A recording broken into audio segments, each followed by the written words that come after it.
आपके जीवन का सच क्या है आज मैं बताता हूँ, आप जो भूल गए। एक चतुर व्यक्ति को काल से बहुत डर लगता था और वह सोचता था कि मेरी किसी भी क्षण मृत्यु हो सकती है। वह क्या करे। एक दिन उसे चतुराई सूझी और काल को ही अपना मित्र बना लिया। उसने अपने मित्र काल से कहा, मित्र तुम किसी को भी नहीं छोड़ते हो, किसी दिन मुझे भी अपनी गिरफ्त में दबा लोगे। काल ने कहा, ये मृत्यु लोक है, जो आया है उसे मरना ही है। सृष्टि का यह शाश्वत नियम है, इसीलिए मैं मजबूर हूँ। पर तुम मित्र हो, इसीलिए मैं जितनी रियायत कर सकता हूँ करूँगा ही। मुझसे क्या आशा रखते हो, साफ साफ कहो।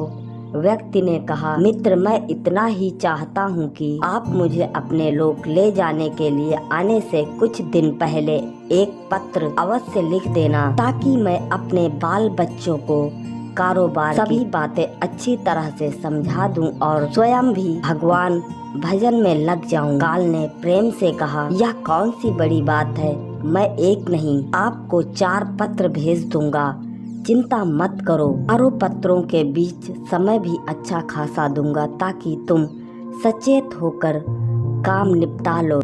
वह व्यक्ति बड़ा ही प्रसन्न हुआ, सोचने लगा कि आज से मेरे मन से काल का भय भी निकल गया।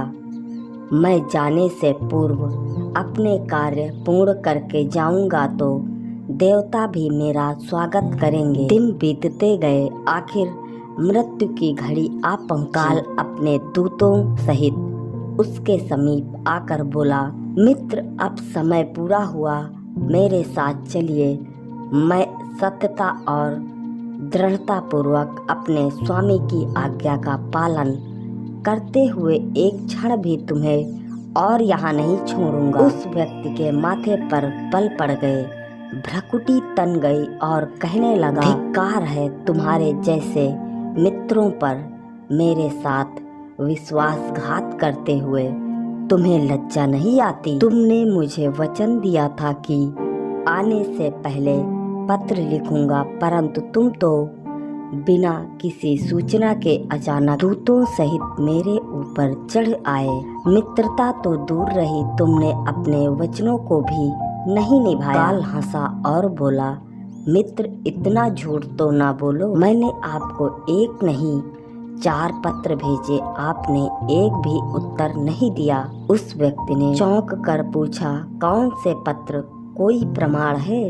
मुझे पत्र प्राप्त होने की कोई डाक रसीद आपके पास है तो दिखाओ। काल ने कहा, मित्र घबराओ नहीं, मेरे 4 पत्र इस समय आपके पास मौजूद हैं। मेरा पहला पत्र आपके सिर पर चढ़कर बोला, आपके काले सुंदर बाल उन्हें सफेद कर दिया, और यह भी कहा कि सावधान हो जाओ, जो करना है कर डालो। बनावटी रंग लगाकर आपने अपने बालों को फिर से काला कर लिया और पुनः जवान बनने के सपने में खो गए। आज तक मेरे श्वेत अक्षर आपके सिर पर लिखे हुए हैं। कुछ दिन बाद मैंने दूसरा पत्र आपके नेत्रों के प्रति भेजा। नेत्रों की ज्योति मंद होने लगी, फिर भी आंखों पर मोटे शीशे चढ़ाकर आप जगत को देखने का प्रयत्न करने लगे। 2 मिनट भी संसार की ओर से आंखें बंद करके ज्योति स्वरूप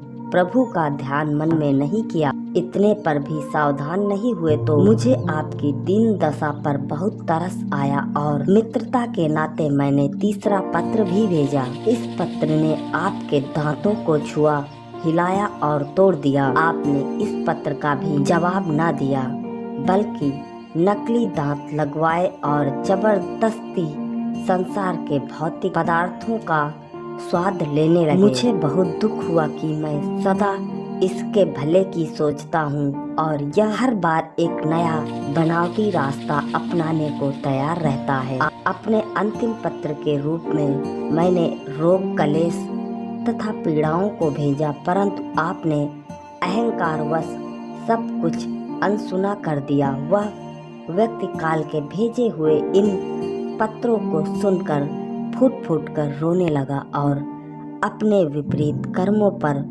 पश्चाताप करने लगा। उसने स्वीकार किया कि मैंने गलतफहमी में शुभ चेतावनी भरे इन पत्रों को नहीं पढ़ा।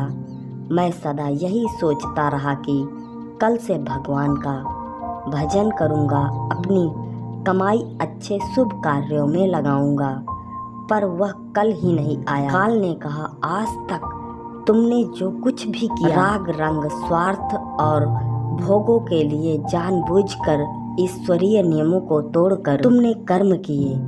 उस व्यक्ति को जब कोई मार्ग दिखाई नहीं दिया तो उसने उसने करोड़ों की संपत्ति का लोभ दिखाया। काल ने हंसकर कहा, मित्र, यह मेरे लिए धूल से अधिक कुछ भी नहीं है। धन दौलत शोहरत सत्ता ये सब लोभ सांसारी लोगों को वश में कर सकता है, मुझे नहीं। काल ने उत्तर दिया, यदि तुम मुझे लुभाना ही चाहते थे तो सच्चाई और शुभ कार्यों का धन संग्रह करते। यह ऐसा धन है जिसके आगे मैं विवश हो सकता था, अपने निर्णय पर पुनर्विचार को बाध्य हो सकता था, पर तुम्हारे पास तो यह धन धेले भर का भी नहीं है। तुम्हारे ये सारे रुपए पैसे, जमीन जायदाद, तिजोरी में जमा धन संपत्ति सब यहीं छूट जाएगा। मेरे साथ तुम भी उसी प्रकार निवस्त्र जाओगे जैसे कोई भिखारी की आत्मा जाती है। काल ने जब मनुष्य की एक भी बात नहीं सुनी तो वह